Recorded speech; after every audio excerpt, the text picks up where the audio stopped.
Alrighty, folks, good morning. Good morning. We're going to go ahead and get started here. Apparently, I am prone to some coughing fits this morning, so apologies in advance for any of those that I slip into. I got back from Ireland last week with getting over a little bit of walking pneumonia, because that's how you improve any long-term trip, is by getting sick during that time. And then I spent the whole week at church camp last week and mostly got rested and, relative to what you normally would be at church camp. But apparently I still have a little bit of a cough I'm dealing with, so sorry about that. Welcome to class number 4 of the book of Job, a book about a blameless and upright man who fears God and turns away from evil. We are really sparse this morning. People traveling and so forth. Anybody know? No, whatever. There I go again. Today, we're going to be in chapters 8 through 10. And by chapters 8 through 10, I mean we'll probably get to chapter 9. The likelihood of that is strong. We won't make it to 10. I'll tell you that right now.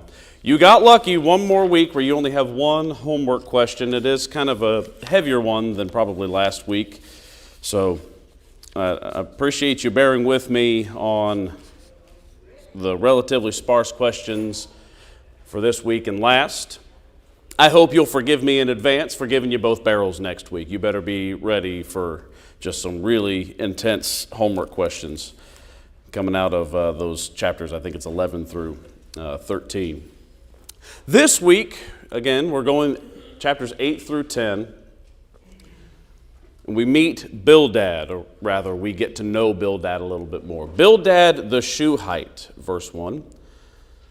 He's, of course, introduced with Job's other friends back in chapter 1, where we see Eliphaz, Bildad, and Zophar from their different regions of the world. And there's not much we know about him other than what we see in the book of Job. We know that he's a Shuhite, which is essentially from the land of Assyria. Kind of makes sense that he's from, excuse me, Chapter 2 talks about, I'm so sorry, guys.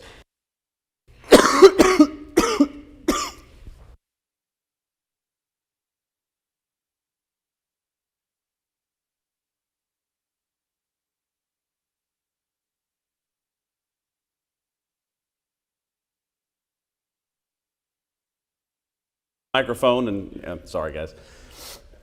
It basically sounds the same to me up here. I do guess I hear a difference now. Back in chapter 2, I promise I'll get this thought completed. His friends come from a long ways and they make an arrangement, an appointment to come and meet him in the land of Uz, we think, is somewhere far to the southeast of Israel. So he's even farther south, even more distant. Thank you, sir. Appreciate that. Take a swig of that in advance. I got song leading today too. We'll see how that goes. So he's coming from a long ways. Other than that, there's basically nothing we know about him. Not really a big deal not knowing more about the person in the Bible, because how many times does the Bible have to refer to somebody for them to be a reliable account? One time. We do also know this about Bildad. He is much like Eliphaz and Zophar, as we'll find out, as well as a bit of Job and Elihu once we get into him. He doesn't have the greatest theology, and we're going to look at that here for the next several minutes. In fact, we'll probably spend the bulk of class looking at that. Real quick, before we begin looking at these things and the pattern that he's kind of representing, anybody who's just walked in, we've got several handouts up here for you, including clipboards, which you can write on. If you need one of those, raise your hand. My friend Richard here will come and deliver that to you, because he's a very helpful person. So raise your hand and he'll hook you up with that. Bildad doesn't so much introduce the trend that Eliphaz did. That is a bit of a negative downward spiral as far as how they approach Job, their attitude towards Job. Here's what I mean by that. Eliphaz, if you'll recall back in chapter 4, you can flip there real quick. You look there in verses 2, 3, and 4. He begins speaking there in verse 2, if one ventures a word with you, will you become impatient, but who can refrain from speaking? Okay, pretty negative attitude right there, especially when you're trying to comfort this friend of yours who's hurting. But in verses 3 and 4, behold, you have admonished many, you have strengthened weak hands. Your words have helped the tottering to stand, and you have strengthened feeble knees. Eliphaz gives him some compliments there. Bildad exposes this pattern where things just kind of keep getting worse. And that situation even deepens in the second time that each of these men get to speak later on in the book. Bildad doesn't have many good things to say at the onset. Let's look at those things in chapter 8, verses 1 through 7. Then Bildad the Shuhite answered, how long will you say these things, and the words of your mouth be a mighty wind? Does God pervert justice, or does the Almighty pervert what is right? If your sons sinned against him, then he delivered them into the power of their transgression. If you would seek God and implore the compassion of the Almighty, if you are pure and upright, surely now he would rouse himself for you and restore your righteous estate. Though your beginning was insignificant, yet your end will increase greatly. Yeah. That's a good old buddy old pal right there, right? Verse 2, let's reiterate that one. How long will you say these things, and the words of your mouth be a mighty wind? He's no doubt referring to chapters 6 and 7 at the very least, where Job refers to the fact that he is sinless. Obviously, nobody is completely sinless. We'll talk a little bit more about that later, but certainly he is pure and upright. He is blameless and upright. He fears God and turns away from evil. God informs us of that. Chapter 7, verse 20, have I sinned? What have I done to you, O watcher of men? Why have you set me as your target so that I am a burden to myself? Job wants to know what's going on because he can't think of anything that he did necessarily that warranted all of these terrible things that happened. Of course, we remember who's causing these terrible things that happened. It's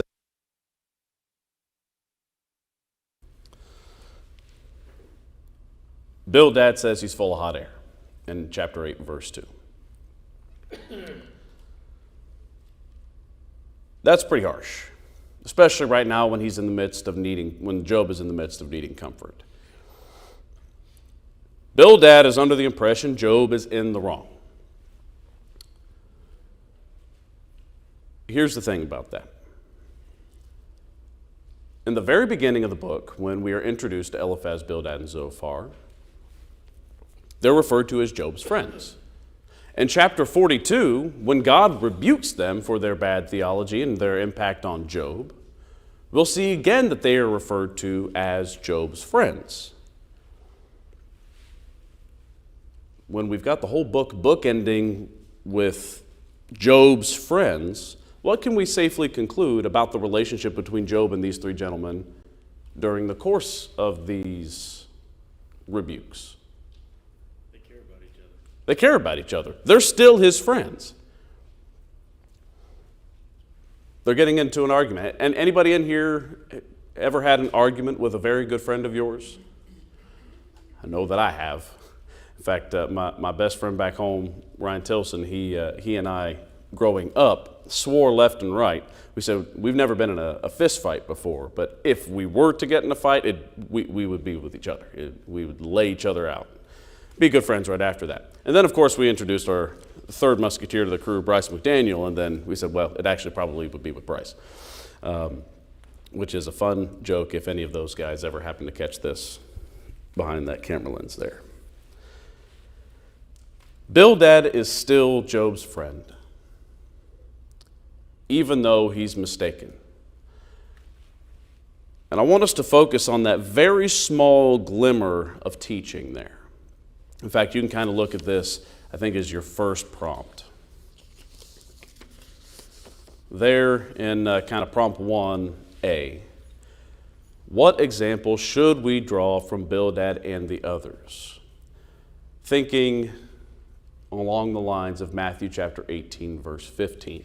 Does anybody know what Matthew 18, 15 begins the conversation of? To deal with a fallen brother. That's right. someone who's gotten into sin. What is the goal of confronting somebody about their sin? To make them repent. Christ says, if you convince him, you have earned your brother, you have won your brother. Motivation and lack of information notwithstanding, these three guys, including Bildad, who's being harsh with Job, there is a good example there of confronting our friends, our most beloved people, in those times when we believe them to be wrong. There's something about the courage that these guys have in confronting Job that way. And that's something we need to be willing to do. However, if you'll notice again back in Matthew chapter 18, verse 15, if your brother sins is how that verse starts. If your brother sins implies something definite. We know that he's sinned. We should steer clear of Bildad's example and the others in that respect.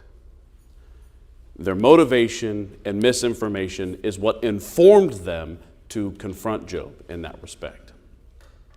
And we can't do that. Their motivation was their poor theology. We need to have strong biblical basis if we want to confront somebody who we believe to be in sin. Right? Which includes and goes right into that whole misinformation thing.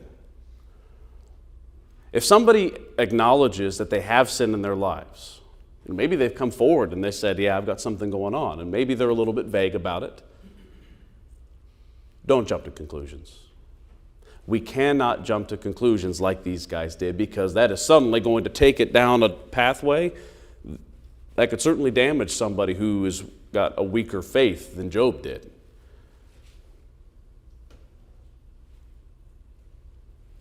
We need to take very good care of how we confront our friends. We do need to do so if necessary, but we better make sure it is necessary. That makes sense?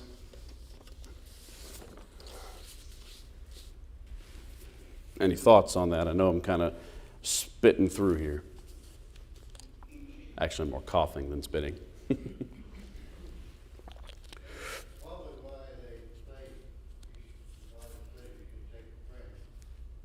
Say that one more time.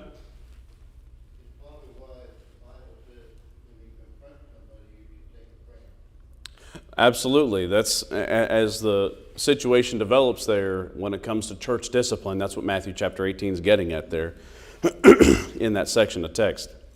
Absolutely, get a friend involved, because it should be your friend that you're confronting, and we should be that way with our brothers and sisters in Christ. Great point. So, Bildad, in the wrong, suggests that Job is spreading hot air. There in verse 3, we see this pattern again, something that, see that it's not the pattern again, rather the pattern is more established here. Eliphaz used truth and abused the truth to then go and abuse Job. Does God pervert justice, or does the Almighty pervert what is right? Is Bildad right there? He's asking a rhetorical question, suggesting that God doesn't pervert justice. Is that true? Absolutely. James chapter 1, verse 17 informs us that all good things come from above, and in God there is no darkness, no shadow. Bildad's right, but where does he go with that? Look there in verse 4. Your kids sinned, so they got what was coming to them. Can you? That's the way it works. That's what he thinks. Your kids sinned, that's why they died. Have you looked at my notes? Because I have the phrase, they got what's coming to them. No, you're right. That's what Bildad is suggesting. Just what Jack said. Your friends got what's coming to you. Your kids got what was coming to them. It's only right for God to smite the wrong.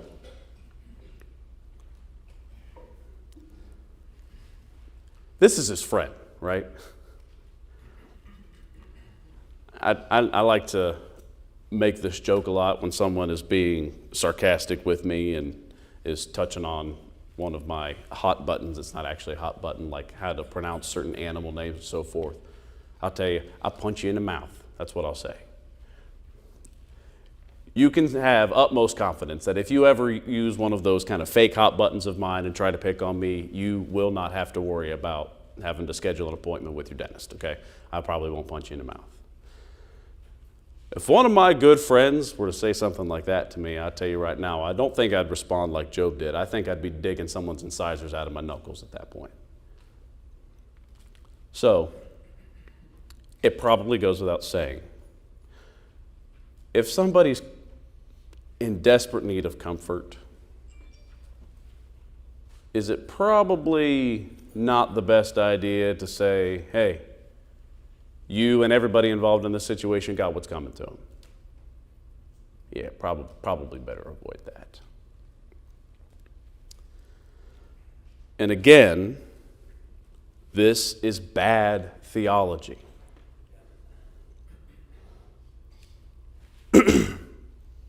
This is kind of your prompt 2 here for those keeping track. Bildad and Eliphaz kind of share a common understanding of how God deals with sin. And you can refer back to chapter 4 to see evidence of that. Chapter 4, verse 7. Really verses 7 and 8. Remember now, whoever perished being innocent, or where were the upright destroyed, according to what I have seen, those who plow iniquity and those who sow trouble harvest it. That's the same sort of thinking that is informing Bildad's statement in verse 4 of chapter 8 regarding the sons of Job. And don't forget, his daughters were killed too. Do bad things happen to good people? Yes, they do. Do good things happen to bad people? Sure do. God makes it rain on the just and the unjust. We don't know why bad things happen to good people. We don't know why good things happen to bad people. At least we don't know for certain in any of those circumstances. You can certainly trust that Satan was involved somewhere along the line. If nothing else, because of the fall of man back in Genesis 3 and how he introduced pain and suffering into the world. This is bad theology. And again, we cannot let bad theology, even in the midst of our suffering, inform us how we ought to react towards God and what is upright according to Him. Looking now at verse 5, this is some more of this poor understanding, and he's jumping to conclusions here. If you would seek God and implore the compassion of the Almighty, if you are pure and upright, when he says if there, of course he's suggesting that he's not, surely now he would rouse himself for you and restore your righteous estate. Has Job reached out to God at any point up to now? Yes, is the answer to that. Back in chapter 7, starting in verse 11, most of the way through the chapter. Back in, there in chapter 3, that's right. Back in chapter 3. He's lamenting these things. And certainly back in chapter 1, verse 21, he even praises God at that point. Bildad is misinformed, and he has got wrong motivation. Interestingly,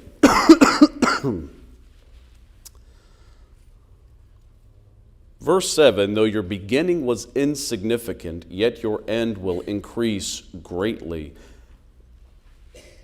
Was Job insignificant at the beginning? Not at all, right? Like Job had stupid amounts of wealth for that time. He was very influential at that period of time. And he had a whole lot of kids. I mean, he was the absolute epitome of success. And he was subject to God, faithful to God. You probably just didn't get better than Job. Pretty much, period, perhaps with the exceptions of Noah and Daniel. But, verse 7, yet your end will increase greatly. Does anybody know what happens at the end of Job? He ends up even more. Twice what he had before, the text tells us. We'll talk a little bit more about that when we eventually get to it. I don't know if there's some kind of, I'm sure there's probably some kind of Hebrew poetic license, or not license here because this is inspired text, but there's probably something to the style of Hebrew poetry that kind of alludes to this kind of foreshadowing sort of thing. It could be that. Jack, do you know anything about that? Read anything about it before? I've not come across anything myself.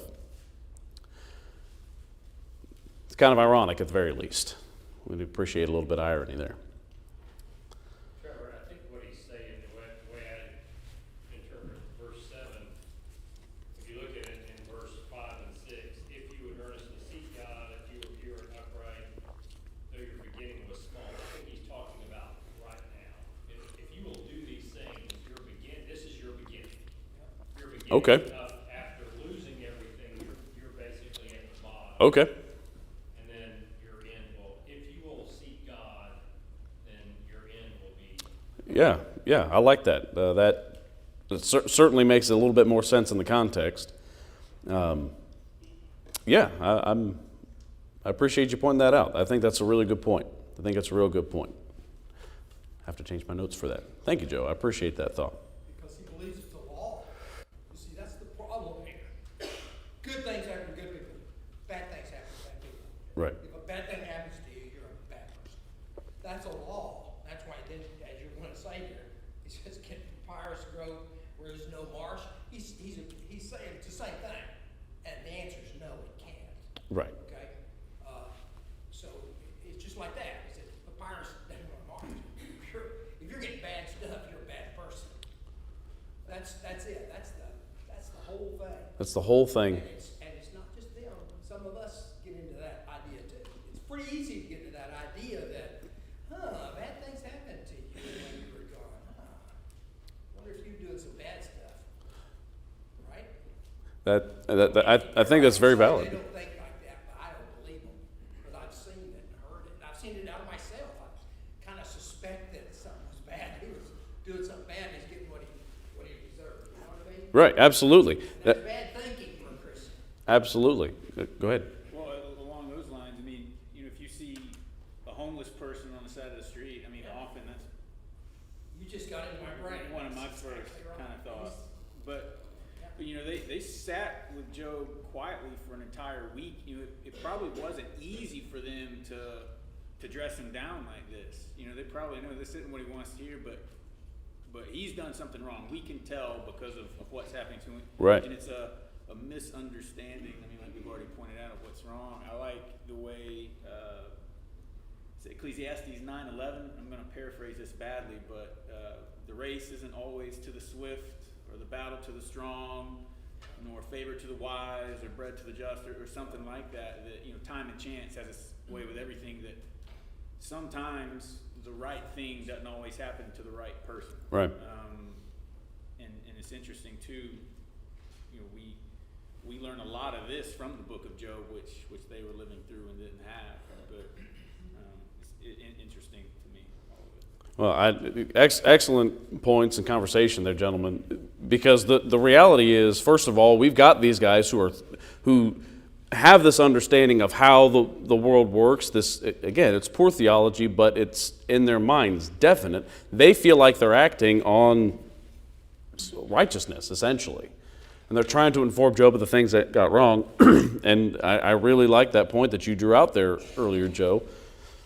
Like, all right, you're in a bad position right now. Move forward and things will improve greatly for you if you get yourself right with God, because clearly you're not, as far as they understand. And they're trying to help him out there.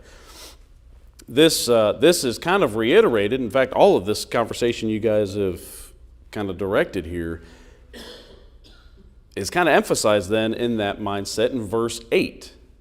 Really, verses 8 through 10. Please inquire of past generations and consider the things searched out by their fathers. For we are only of yesterday and know nothing, because our days on earth are as a shadow. Will they not teach you and tell you and bring forth words from their minds? In fact, I think it's safe to, I'm personally under the impression that there in verse 10, these words being brought forth probably refers to these verses 11 through 17, maybe even 18 and 19, even perhaps all the way to the end of the chapter. This misinformation that they've had perhaps instilled by those former generations. And it certainly would seem to suggest if that mindset is so ingrained in these men, it probably is something they were taught before, and they were trying to inquire of those things. Here's a quick question on that, though. This is kind of prompt number 3 for you there, I think. Yeah. In the grand scheme of seeking out earlier generations, is there validity to that mindset? Jeremiah 6, Jeremiah 6, I think Jeremiah quotes the Lord as saying, seek the old paths. Okay. Seek the old paths. There are a number of examples there. I don't have Jeremiah listed. A lot of the Proverbs is Solomon referring to his sons. Could be a stand-in for any number of young men, not necessarily his sons, but people he's treating that way. Ezra chapter 7 and verse 10. Ezra wanted to commit to the teachings of the Lord. Hebrews chapter 13 verse 17 informs us to submit to our leaders. And the reason we do that is because they're supposed to be godly leaders who understand these things, follow in their example.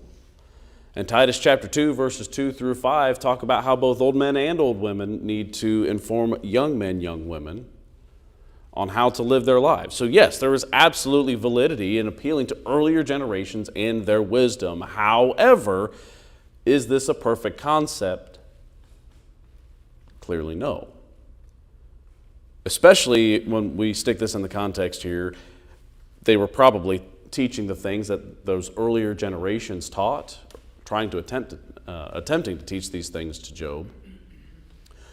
But we also know, outside of this passage, that's not a great concept. Think in Ezekiel chapter 34, verses 1 through 3, really all of Ezekiel 34, talking about how the shepherds, the leaders of the Israelites at that time, were living off of the fat of the Israelites, the text says. That they were essentially abusing their position, certainly abusing the others that they were supposed to be leading. They weren't doing a good job of informing them. You can look in the book of Malachi and see lots of examples there where this is really coming to a head. And then, who can forget the Sermon on the Mount when Jesus says no less than 5 times, you have heard it said, but I say to you. That you have heard it said were straight up traditional teachings. Not spiritual teachings, not to the spirit of the law, but actual modified forms of teaching that people came up with, earlier generations. So clearly this concept is not perfect. The question then becomes, where ultimately should we draw our wisdom from? Say again. From above. From above. In fact, I have James chapter 1 as the note there. That is how we need to inform ourselves. And I think we know that. Jack, you kind of pointed this out earlier. Want to take a second and kind of be fair to Bildad and Eliphaz and Job, Elihu, everybody back then.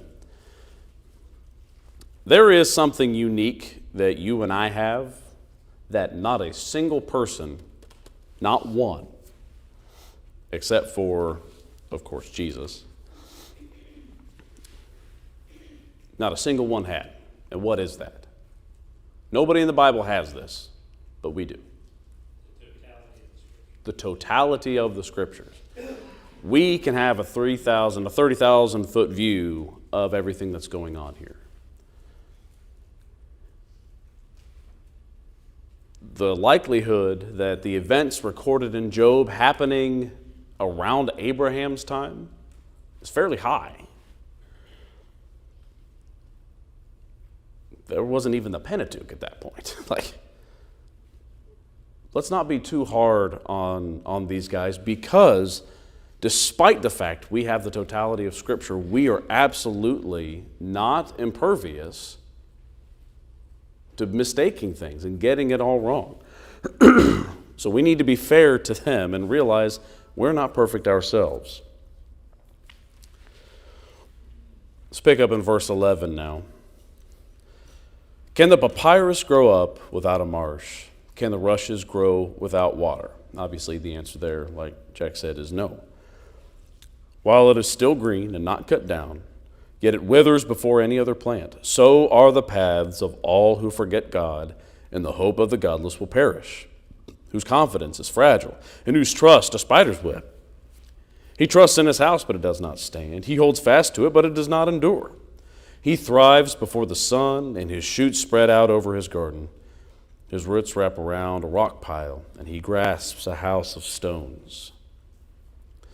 Again, I think these are probably those words that were brought forth back in verse 10, that kind of earlier teaching, which emphasizes this notion of bad things happen. Can bad things happen to bad people? Yes.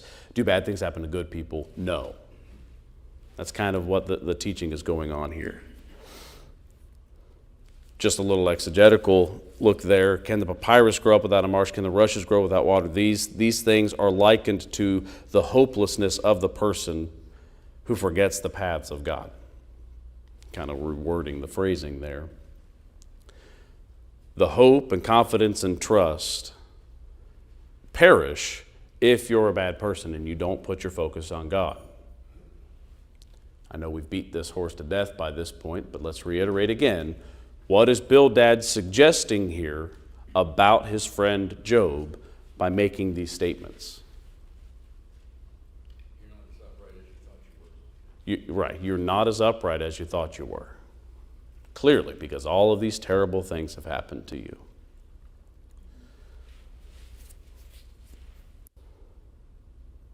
I find it very interesting.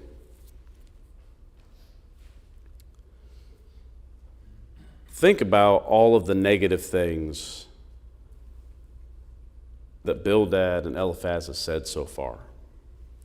Kind of take a quick little pause here. All of these terrible things that Eliphaz and Bildad have said, Zophar will say, and the men will continue saying. Go back to chapter 2, verses 11 through 13 real quick.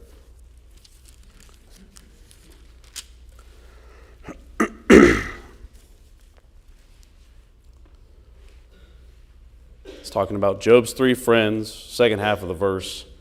They made an appointment together to come to sympathize with him and comfort him.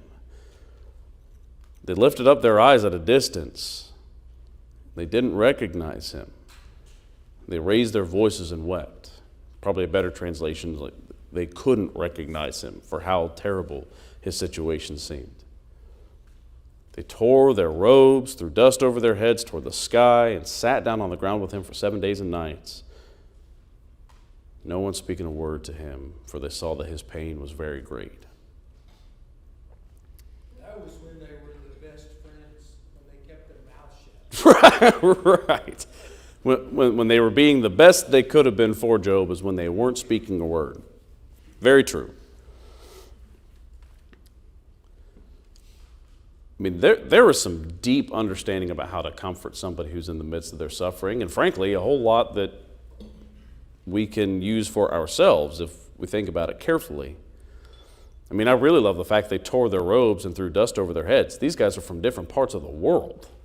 It's very possible the customs were different, and yet they did what Job did.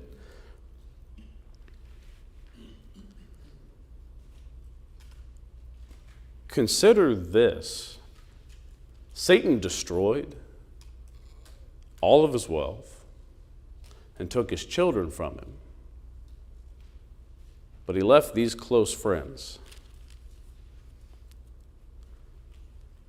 Could be reading too much into the text, and I totally accept that as possible.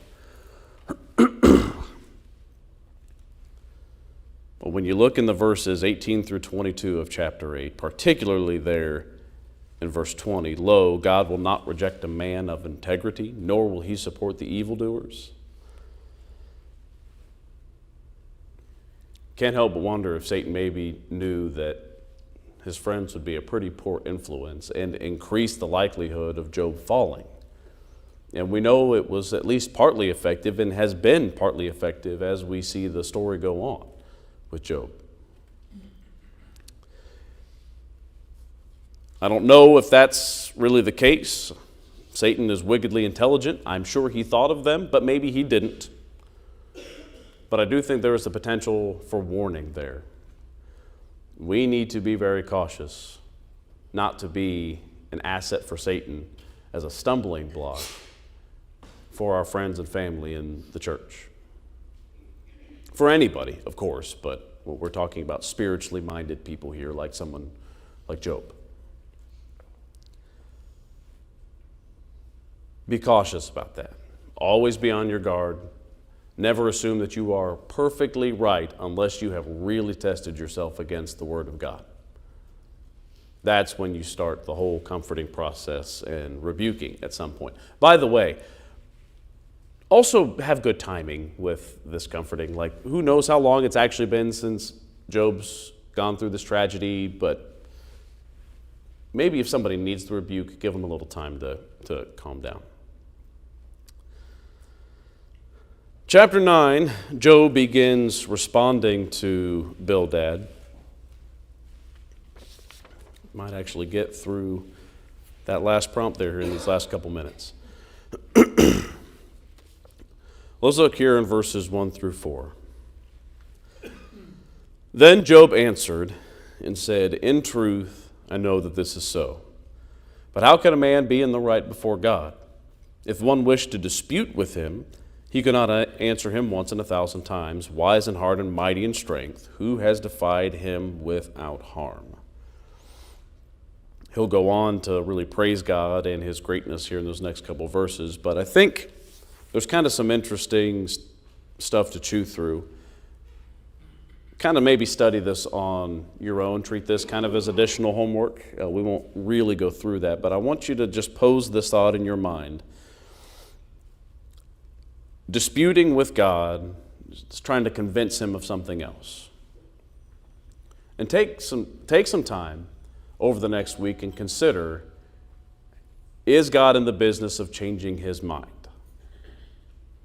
There are even passages in the Old Testament that outright use that phrase in some versions. I have a little note there at the bottom of that page to help inform of that. Job's point, though, kind of give you a little bit of hint on that one.